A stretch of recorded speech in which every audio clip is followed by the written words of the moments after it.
చూడండి friends, miracle stock ట్రేడర్స్కి స్వాగతం.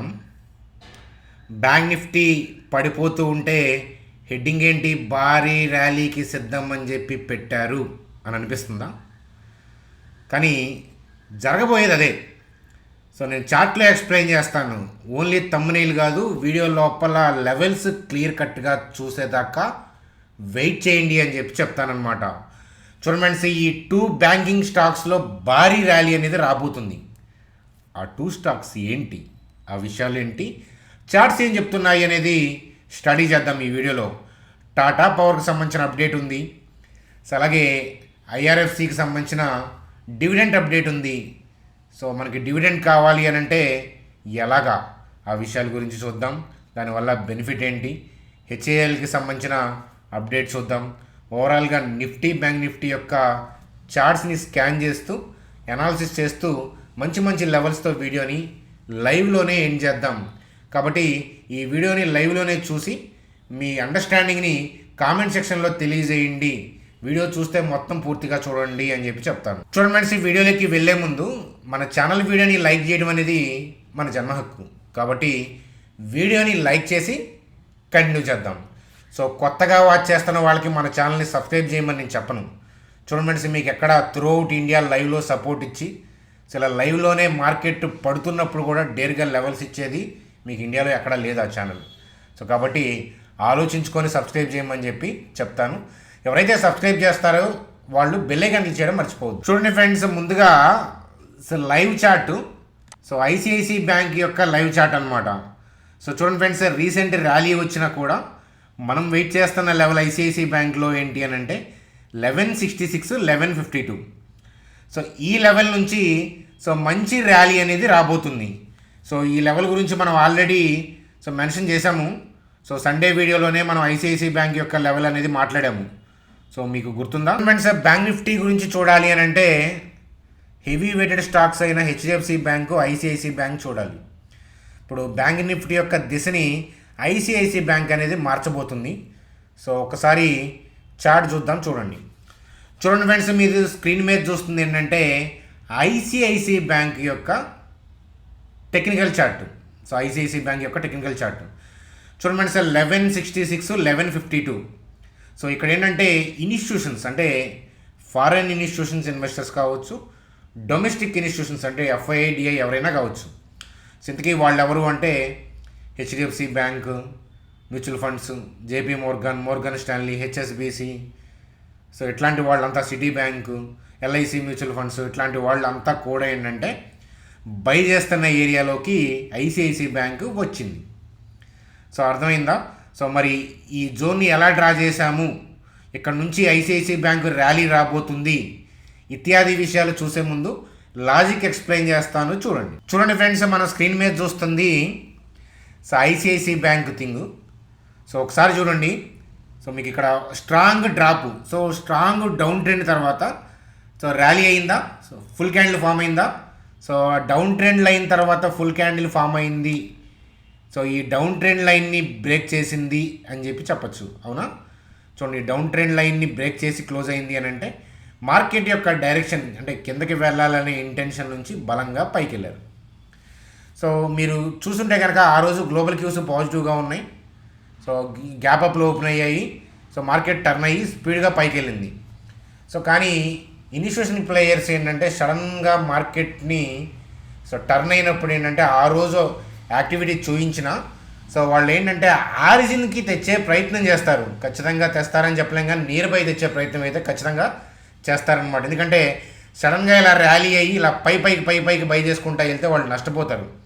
So హెవీగా సెల్ ఆర్డర్స్ రిలీజ్ చేశారు కాబట్టి సో ఉన్న పలంగా ఏంటంటే పైకి వెళ్ళిపోతే ఏంటంటే వాళ్ళకి లెక్క సరిపోదు. సో అర్థమవుతుందా? సో చూడండి ఫ్రెండ్స్, ఇప్పుడు సో ఇక్కడ ఈ రెడ్ క్యాండిల్ యొక్క క్లోజింగ్ కనిపిస్తుందా? సో ఆ ఏరియా నుంచి గ్యాప్ అప్ అయింది కదా. ఈ గ్రీన్ క్యాండిల్కి ఈ క్లోజింగ్ ఇక్కడ ఈ రెడ్ క్యాండిల్ క్లోజింగ్ ఏరియా ఇది. సో గ్యాప్ అప్ అయింది, మళ్ళీ క్లోజింగ్ దగ్గరికి రాలేదు. సో రాలేదు అని అంటే సో ఈ రెడ్ క్యాండిల్ ఉంది కదా, doji kind of candle. So దాని క్లోజింగ్ ఏరియాలో ఏంటంటే బయర్ ఉన్నాడు కానీ సెల్లర్ లేడు. నెక్స్ట్ డే ఆ ఏరియాలో లేడు. అందుకనే మార్కెట్ గ్యాప్ అప్ అయింది. గ్యాప్ అప్ అయిన బయరు సెల్లరు ఆర్డర్లు మ్యాచ్ అవడంతో ఏంటంటే పైకి వెళ్ళిపోయింది, బయర్ డామినేట్ చేశాడనే విషయం అర్థమైంది. కానీ బయర్లు డామినేట్ చేసే ఏరియా ఏది అని అంటే సో ఈ 1166 1152 ఈ జోన్గా నేను మార్క్ చేస్తాను.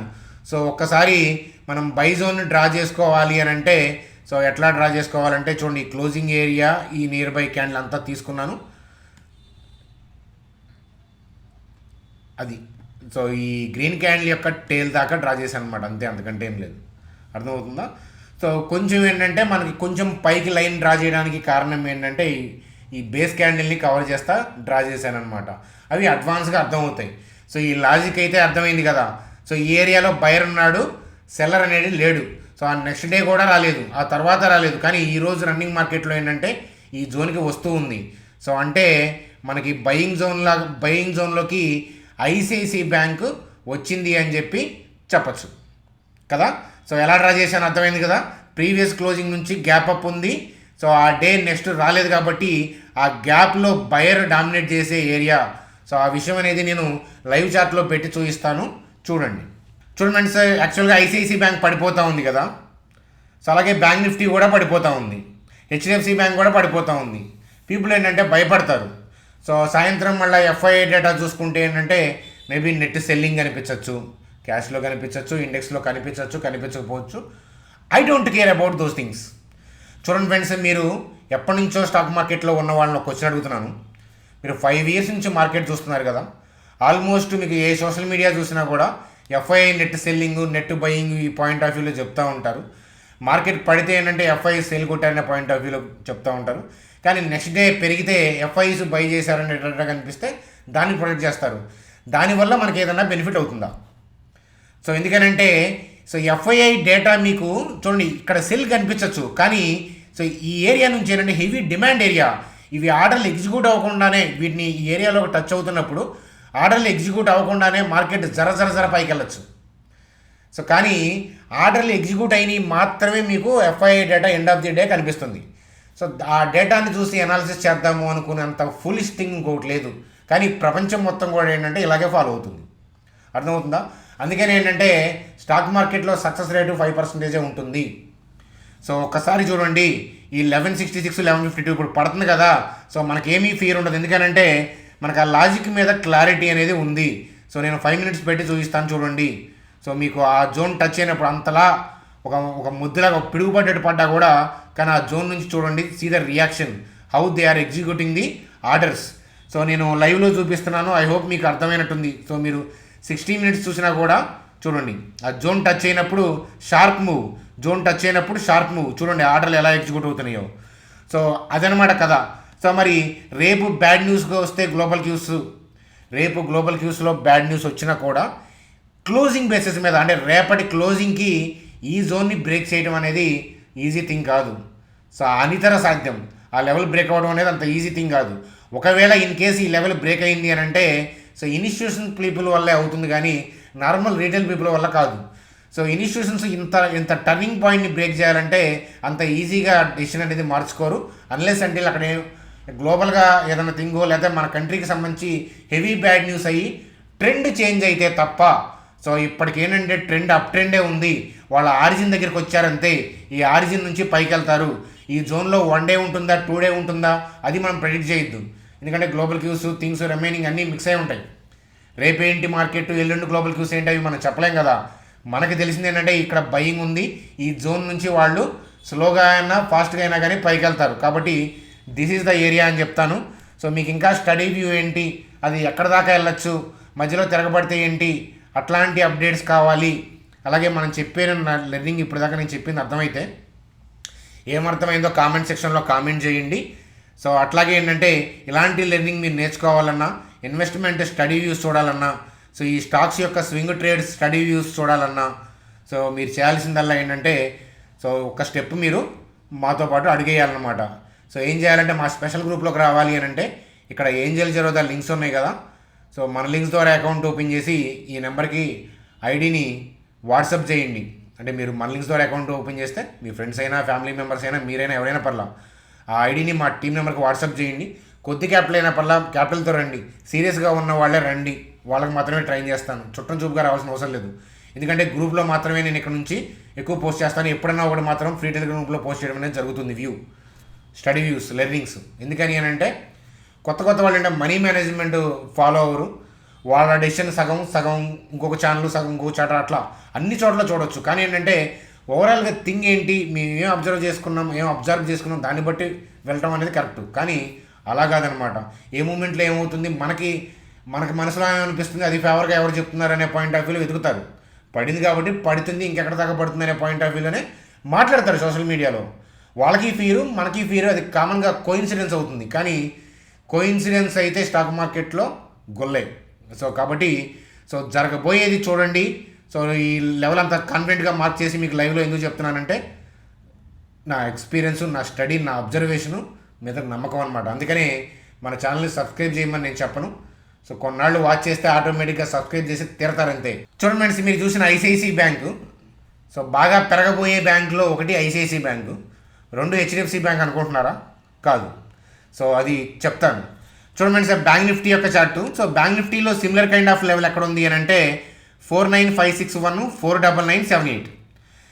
ఇక్కడ దాకా వచ్చి వెళ్తుందా, ఈ జోన్ దగ్గరకు వచ్చి వెళ్తుందా, లేదా రేపు నుంచే అలా పైకి వెళ్ళిపోతుందా, అది మనం జడ్జి చేయలేము. ఎందుకంటే ఒక్క లాడ్తో ప్లే చేయరు, ఒక్క ఆర్డర్ కాదు ఇన్స్టిట్యూషన్ ప్లేయర్స్ది. అందువల్ల ఏంటంటే వాళ్ళు ఈ కిందకి ఏదైనా గ్లోబల్ క్యూ సపోర్ట్ చేయకపోతే కిందకు వచ్చి వెళ్తారు. సపోర్ట్ చేసి న్యూట్రల్గా ఉంటే కనుక పైకి వెళ్ళిపోతారు. Global cues too much good ఉందనుకోండి, ఈ హై లెవెల్లో వాళ్ళు సెల్ ఆర్డర్లు ఎగ్జిక్యూట్ చేసుకుంటారు. వాళ్ళ ఆర్డర్లు దొరికితే పైకి వెళ్తారు, లేకపోతే కిందకి సెల్ కొట్టి ఈ జోన్ దగ్గర నుంచి కానీ జోన్ నుంచి కానీ పైకి వెళ్తారు. కానీ మార్కెట్ యొక్క బ్రాడ్ వ్యూ ఏంటంటే పైకే. ఐసిఐసిఐ బ్యాంక్ ఏంటంటే మన లెవెల్కి పర్ఫెక్ట్గా వచ్చింది కాబట్టి మనం స్టడీ చేయడానికి బాగుంది. ఇదేంటంటే ఇక్కడ నుంచి పైకి వెళ్ళొచ్చు, లేదా కొద్దిగా డిప్ అయినా పైకి వెళ్ళొచ్చు, అంతే కదా. కానీ బ్రాడ్ వ్యూ పైకే కాబట్టి 1-2 డేస్ డిప్ అనేది ఏమీ చేయవన్నమాట. కాబట్టి రేపటి గ్లోబల్ క్యూస్ మనకు తెలియవు కదా, దాన్ని ఊహించలేము మనం. కాబట్టి దాన్ని బేస్ చేసుకొని నేను ఎప్పుడు కూడా ట్రేడ్ పాయింట్ ఆఫ్ వ్యూకి వెళ్ళను. గ్లోబల్ క్యూస్ ఒకసారి డిప్ అవుతూ ఉంటాయి, ఒకసారి రెడ్ అవుతూ ఉంటాయి. కానీ అవన్నీ అవుతున్నా కూడా ఓవరాల్గా స్వింగ్ ఎటు వేస్తుంది. 1-2 డేస్ ఆగినా కూడా మార్కెట్ యొక్క డైరెక్షన్ ఏంటి, దాని మీద నేను వర్కౌట్ చేస్తాను. కానీ ఎగ్జాక్ట్గా రేపు మార్నింగ్ ఏంటి, రేపు క్లోజింగ్ ఏంటి, నాకు సిఈ ఉంది, పిఈ ఉంది. అసలు ఆ సిఈ పిఈ బ్యాచ్ని మీకు ఆల్రెడీ చెప్పాను, ఆప్షన్ ట్రేడింగ్కి నేను వ్యతిరేకిని. నేనేం మిమ్మల్ని చేయొద్దాను, చేస్తే కొద్దిగా ఎక్స్పీరియన్స్ వస్తుంది కదా, అకౌంట్ ఎంత కొల్ల అవుతుందో దాంతో వదిలేయండి. తప్పు చేయటం తప్పు కాదు లైఫ్లో, కానీ ఏంటంటే దాన్ని రిపీట్ చేయడం తప్పు. అదనమాట కదా. చూడండి ఫ్రెండ్స్, రెండో స్టాక్ గురించి, నిఫ్టీ గురించి చూసే ముందు ఐఆర్ఎఫ్సికి సంబంధించి అనమాట. ఏంటంటే ఇక్కడ డివిడెంట్ ఎగ్జిక్యూషన్ డేట్ ఉంది థర్స్డే. ఎగ్జిక్యూషన్ డేట్ ఉంది కాబట్టి మనకి ఎవరైనా బై చేయాలంటే కనుక ఈరోజే ఆపర్చునిటీ అనమాట. కాకపోతే డివిడెంట్ కోసం ఎవరు కూడా బై చేయొద్దు. ఒక స్టాక్ యొక్క డివిడెంట్ కోసం మీరు బై చేస్తున్నారంటే మీరు బిగినర్ అని అర్థం. ఎందుకంటే వాళ్ళు డివిడెంట్ ఇవ్వగానే మనీ బ్యాంక్ అకౌంట్లోకి పడిపోతుంది, స్టాక్ ప్రైస్లో ఆ వాల్యుయేషన్ కట్ అయిపోతుంది. ఉపయోగం ఏంటి? మళ్ళీ ఆ మనీతో మీరు సేమ్ కొనుక్కుంటే షేర్స్ వాల్యూ అంతే ఉంటుంది. చూడండి సార్, బోనస్, డివిడెంట్, స్ప్లిట్స్ ఇవన్నీ రీటైల్ పీపుల్ని అట్రాక్ట్ చేయడానికే తప్ప, అంటే డివిడెంట్ ఓవరాల్గా మనకి గెయినే అది కాదని నేను అంటలా. కానీ ఏంటంటే డివిడెంట్ కోసం వెళ్ళే వాళ్ళు ఏంటంటే బిగినర్స్. ఆల్రెడీ మీరు స్టాక్లో ఉన్నారు, డివిడెంట్ తీసుకుంటాం, అది ప్రాఫిటే. కానీ ఏంటంటే డివిడెంట్ న్యూస్ వచ్చిన తర్వాత దాన్ని కొంటే మనకేదో ఓవరాల్గా మనీ గెయిన్ అవుతుంది అనుకుంటే మాత్రం ఏముండదు. చిల్లు కాకపోతే తూట్ అంటారు కదా, అట్లా అనమాట. ఐఆర్ఎఫ్సికి సంబంధించిన అప్డేట్ అనేది చూడండి friends. HAL in focus. India defence minister, అలాగే ఏంటంటే సెక్రటరీ ఆఫ్ యుఎస్కి సంబంధించిన సెక్రటరీ ఆఫ్ డిఫెన్స్ ఇద్దరు ఏంటంటే బైలేటరల్ మీటింగ్ అనమాట. బైలేటరల్ మీటింగ్ ఆగస్టు 23 నుంచి 26 జరుగుతుంది. అందువల్ల హెచ్ఏఎల్ ఫోకస్ అంటే వోల్టాలిటీ ఉంటుంది ఆ స్టాక్లో. అది చూడండి, అంతేగాని దాన్ని స్పెక్యులేట్ చేయొద్దు. చూడండి ఫ్రెండ్స్, నేను ఎట్లాంటివి ఎందుకు చెప్తున్నానంటే న్యూస్ అప్డేట్స్ ఇంపార్టెంటే. ఇట్లాంటివే మీకు ఎక్కువ సోషల్ మీడియాలో కనిపిస్తూ ఉంటాయి. వాటి వల్ల మీకు పాజిటివ్ న్యూస్, నెగిటివ్ న్యూస్ అనుకొని బై సెల్ చేస్తే ఇబ్బంది పడతారు అని చెప్పి తెలియజేయడానికి ఇలాంటి అప్డేట్స్ ఇస్తాం. చూడండి, అలాగే టాటా పవర్కి సంబంధించి standard pool S&P global rating వాళ్ళు ఏంటంటే అప్గ్రేడ్ చేశారు. Upgrade to BBB- from BB+ అనమాట. ఇక్కడ 2 Bలు ఉన్నాయి, ఇక్కడ 3 Bలు ఉన్నాయి. ఒకసారి అబ్జర్వ్ చేయండి అని చెప్తాను అనమాట. రేటింగ్ అప్గ్రేడ్ అయింది, ఆ విషయం అనేది అర్థమవుతుంది. అవుట్లుక్ పాజిటివ్ అనే పాయింట్ ఆఫ్ వ్యూలో చెప్తున్నారు. టాటా పవర్కి సంబంధించిన రేటింగ్ అప్డేట్ చూడండి ఫ్రెండ్స్, బ్యాంక్ నిఫ్టీ గురించి చూసాం కదా. సో నిఫ్టీ చార్ట్ చూసే ముందు సో చూడండి, ర్యాలీ రావడానికి రెడీగా ఉన్న స్టాక్ ఏంటి అని అంటే ఇంకొకటి యాక్సిస్ బ్యాంక్. సో మనకి మీకు ప్రాపర్గా లెవెల్ డ్రా చేసి చూపించడం అట్లా ఏం కాదు, అబ్జర్వేషన్ మీద కూడా కొన్ని తెలుస్తాయి. సో యాక్సిస్ బ్యాంకు జంప్కి రెడీగా ఉంది. సరే రేపటి గ్లోబల్ క్యూస్ డిప్ అయింది అనుకోండి, భలే చెప్పావు అనే పాయింట్ ఆఫ్ వ్యూ అంటారు. చూడండి ఫ్రెండ్స్, రేపటి global cues point of view నేను మాట్లాడలేదు, కానీ స్ట్రాంగ్ బయింగ్ అనేది జరుగుతుంది. రేపు గ్లోబల్ క్యూస్ డిప్ అనుకోండి, మీకు ఆ రియాక్షన్ కనిపించదు, కానీ they have started buying. So మీరు స్ట్రాంగ్ ర్యాలీ అనేది యాక్సిస్ బ్యాంక్ కమింగ్ డేస్లో చూడబోతున్నారు, అందులో డౌటే లేదు. So already ICC bank view అనేది పోస్ట్ చేశాను కాబట్టి సో నేను యాక్సిస్ బ్యాంక్ యొక్క వ్యూని డిమాట్ గ్రూప్లో కూడా పోస్ట్ చేయట్లేదు, నార్మల్ గ్రూప్లో కూడా పోస్ట్ చేయట్లేదు. చూడమంటే మీకు డిమాట్ గ్రూప్లోకి వస్తే మీకే బెనిఫిట్ అవుతుంది. ఎందుకనంటే సో అక్కడ మనం వెబినార్లు పెట్టినప్పుడు మనీ మేనేజ్మెంట్ అవన్నీ చెప్తాను కదా. స్టాక్ మార్కెట్లో టెక్నికల్ అనాలిసిస్, ఫండమెంటల్ అనాలిసిస్, దేనికి any secondary thing, first primary thing ఏంటంటే డిసిప్లిన్. అర్థమవుతుందా? సో డిసిప్లిన్ లేకపోతే మన ఛానల్ చూడొద్దు. సో డిసిప్లిన్ పర్ఫెక్ట్గా నేర్చుకోవాలి అని అంటే గ్రూప్లోకి రండి. అలాగే అప్పుడప్పుడు వీడియోలో కూడా నేను చెప్తుంటాను, కాకపోతే మనం అంతా డీప్గా డిస్కస్ చేయలేం కాబట్టి స్పెషల్ గ్రూప్ ఉంది కదా, దాంట్లో అప్పుడప్పుడు మనకి వెబినార్ ఉంటుంది. ఈ సండే వెబినార్ అనేది ప్లాన్ చేస్తాం. చూడండి సార్, నిఫ్టీ సో ఆల్రెడీ మనం డిస్కస్ చేసుకున్నాము. ఈ సెల్ ఆర్డర్స్ అంటే ఈ క్యాండిల్కి మధ్య ఉన్న సెల్ ఆర్డర్స్ అన్ని క్లియర్ అయిపోయాయి. సో నెక్స్ట్ ఎక్కడ ఉన్నాయి చూడండి. సో ఈ డోజీ కైండ్ ఆఫ్ క్యాండిల్కి ఈ రెడ్ క్యాండిల్కి మధ్య గ్యాప్ ఉంది కదా, సో ఈ గ్యాప్లో ఉన్నాయి. సో కాబట్టి ఏంటంటే సో గ్లోబల్ క్యూస్ సపోర్ట్ చేస్తూ ఉంటే కనుక ఇలా పైకి వెళ్తుంది. సో గ్లోబల్ క్యూస్ సపోర్ట్ చేయకపోతే రీట్రేస్మెంట్ వచ్చి పైకి వెళ్తుంది. కానీ మనకేం కావాలి, గ్లోబల్ క్యూస్ సపోర్ట్ చేయకుండా ఉండటమే కావాలి. ఎందుకని రీట్రేస్మెంట్ వస్తే ఏంటంటే అప్ ట్రెండ్ నడుస్తున్నప్పుడు అంటే అప్ ట్రెండ్ వస్తున్నప్పుడు రీట్రేస్మెంట్ వస్తే కనుక ర్యాలీ అనేది చాలా బాగుంటుంది. చూడండి సార్, ఎవరైనా సరే బుల్ని ఇష్టపడే వాళ్ళు బుల్ కన్నా బేర్ని ఎక్కువ ఇష్టపడతారు నిజంగా స్టాక్ మార్కెట్లో బుల్ అయితే.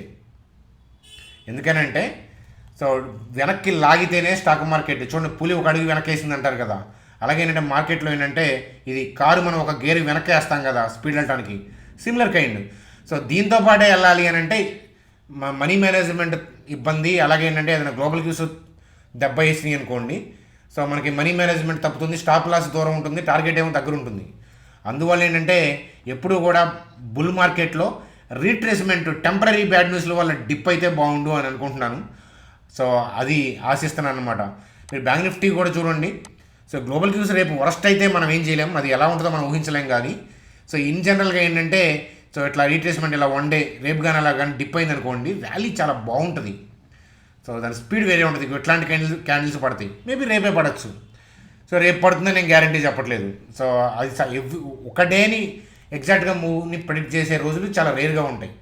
అర్థమవుతుందా? అది కానీ ఓవరాల్గా వ్యూ అది 1-2 డేస్ డిప్ అయిన ర్యాలీ వస్తే లేదా రేపే ర్యాలీ రావచ్చు. ఓవరాల్గా మా అయితే మార్కెట్ కనుక పైకే వెళ్తుంది, బ్రాడ్ డైరెక్షన్ పైకే ఉన్నంత వరకు బై అండ్ డిప్స్, ఇది స్ట్రాటజీగా గుర్తుపెట్టుకోండి ఎప్పుడైనా. చూడండి సార్, అది మనకి ఈ రన్నింగ్ మార్కెట్ వీడియో. సో మీలో ఎవరైతే రన్నింగ్ మార్కెట్లో వీడియోని మొత్తం క్లీన్గా చూసారో కామెంట్ సెక్షన్లో మీ అబ్జర్వేషన్స్ అన్నీ రాయండి. అర్థమవుతుంది, సో దట్ ఏంటంటే కొత్తగా చూసే వాళ్ళకి అర్థమవుతుంది అనమాట. అలాగే మీ అబ్జర్వేషన్ బేస్ చేసుకొని నేను చాణక్య స్టాక్ ట్రేడర్స్ నైట్ వీడియోలో నేను థింగ్స్ని ఎలాబరేట్ చేసే ప్రయత్నం అనేది చేస్తానన్నమాట. మన సెకండరీ ఛానల్ మిరాకిల్ కదా ఇది మీరు చూస్తుంది, primary channel Chanakya stock traders. So అది ఫ్రెండ్స్, ఈవినింగ్ వీడియోలో కలుద్దాం. Good day.